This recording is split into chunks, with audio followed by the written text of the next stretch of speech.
So what do you do when your husband chooses his family over you? This is a tough one because whenever you exchange vows with a man that you expect to spend the rest of your life with, you want him to stand by your side, to have your back through thick and thin. I mean, there's a reason why pretty much every single vow says for better or worse. We may not actually pause to think about the deep meaning behind these words. However, we all want just that. We all dream of a happy ending, to spend our entire life with the person that we love. I mean, that is the ideal. That is the dream.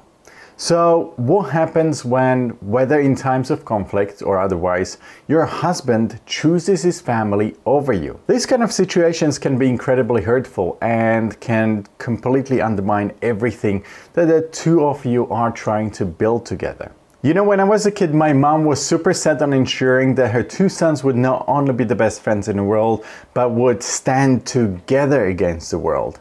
Obviously, reality rarely works as it does in the movies, which I believe is exactly what inspired my mom in her pursuit of not only a nuclear family, but the continuation of this matter with the two of us. I actually remember when it finally came to both of us dating. Whenever there was some kind of a conflict, let's say, between my brother and my girlfriend, my mom would simply respond, "Family comes first," or "bros before hoes." What she, however, forgot to realize is that following her rule, once I married, my nuclear family naturally became my priority, and my past family, my parents, my brother, etc., all of that remained in the past and essentially became secondary to my wife and my kids. I don't think my mom ever got over that or even understood why that was and why the logic of her idea of family first essentially broke down the moment I exchanged vows with my wife. Obviously, not every husband would see it the way I do. So let's take a look at 3 of the most common scenarios where a husband might put his family before his partner and how you can deal with each of them.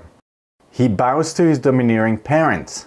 One situation that a lot of couples contend with is when husband's parents try to exert or maintain dominance without respecting their adult son and his partner. This is actually more common than you would ever imagine. If your husband was raised by very domineering or controlling parents, it is very much possible that he could still be deep under the spell of their control, cowed and obedient with them, even when and if it comes to private decisions and affairs of your marriage. Now, for example, if his parents made most of his decisions for him and he's just meekly gone along with it and deferred to their judgment, then he may expect that you do the same. This can obviously cause a major rift between the two of you, especially if you are more independent than he is.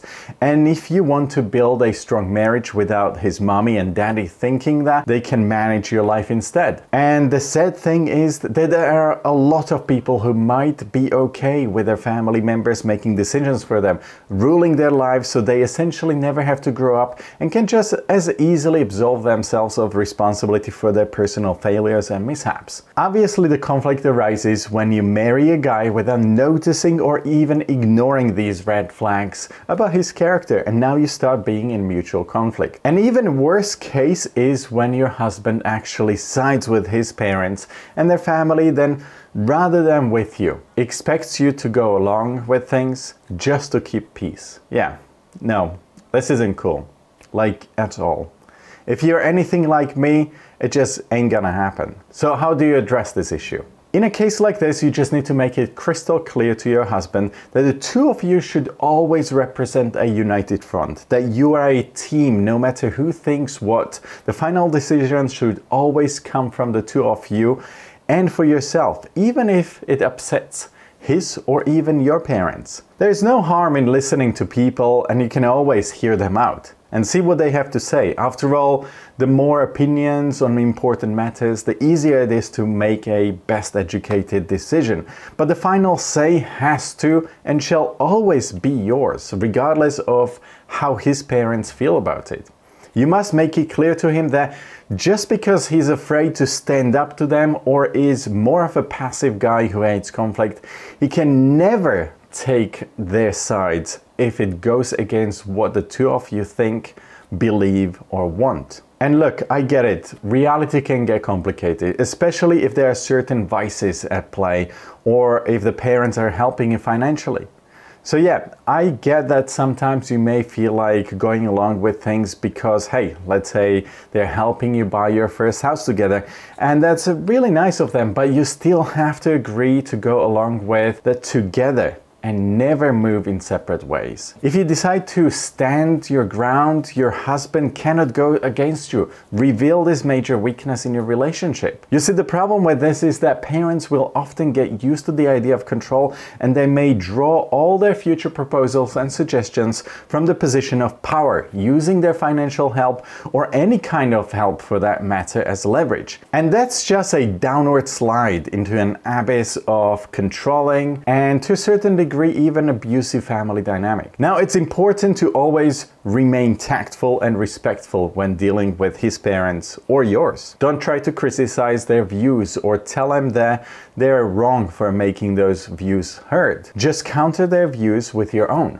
firmly and decisively. If they try to pressure you into agreeing with them on whatever it may be, you will have to stand firm and refuse to give in. And although in the beginning it may feel like a bit of a struggle and constant battle or passive-aggressive positions from their side, the longer you stay firm and united, the easier it is going to be for his parents to eventually let go and get the message that you and your husband are unit now, and whatever you decide goes. They may resent you somewhat for it, but unless they are particularly toxic individuals, they should back down sooner or later. And to combat resentment, you can actively ask their opinions on some smaller, less important decisions, and then agree with what they have to say. Things like what sort of haircut for your son or your daughter, or what restaurant to go to on Sunday.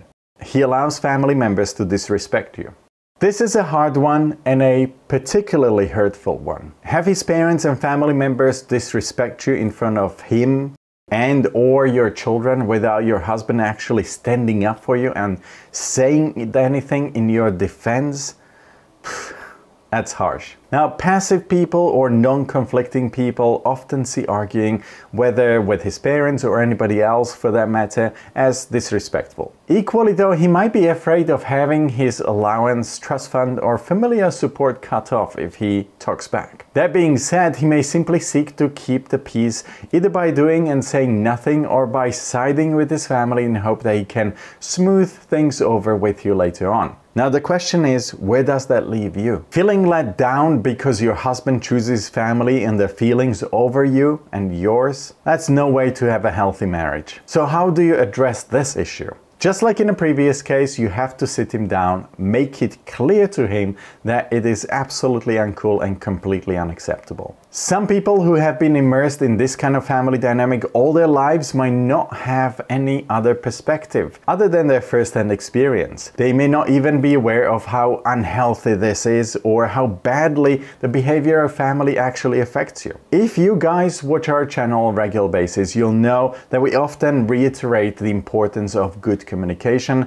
and this is one of many reasons why it is so vital in all relationships. When it comes to processing different life experiences, all of us tend to look at them through a filter of our own experiences, and what one person considers normal and acceptable might be absolutely appalling to another, or vice versa. Make a list of everything that his family members do that hurts you or disrespects you, and address them with your husband directly. Ask for his perspective on things so he doesn't feel like you're barraging him with a volley of issues about the people that he loves, and allow for the possibility that there might be some situations in which there's a misinterpretation. The one thing that absolutely has to be acknowledged and addressed, however, is how you feel when his family members mistreat you and how you feel when he doesn't actually stand up for you, if and when it happens. And this is something you can't avoid dealing with. It is kind of an issue that needs to be resolved as soon as possible.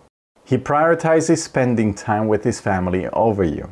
Some families are close, really close. They may literally be in and out of each other's lives on a daily basis. Your husband may have lived in such a dynamic for his entire life. He may not even question it. It's completely normal to him. But let's be honest, it's a little unreasonable to expect that to keep that happening now that the two of you have partnered up, especially when children come along. And honestly, sometimes it may not only seem a bit immature, but also a bit creepy. There is a time when the child needs to leave the nest of his parents and live their own life. Your new family has to take precedence and priority. You had a family and now you have a new one of your own, and that is the one that must matter to you most now. You know how some people say they are fighters and others say they are lovers? The ones that say they are lovers, they say it in a sense that they don't like to fight. They say they don't resist and they prefer to be loving. The problem that I see though is that you can't be a lover if you're not a fighter.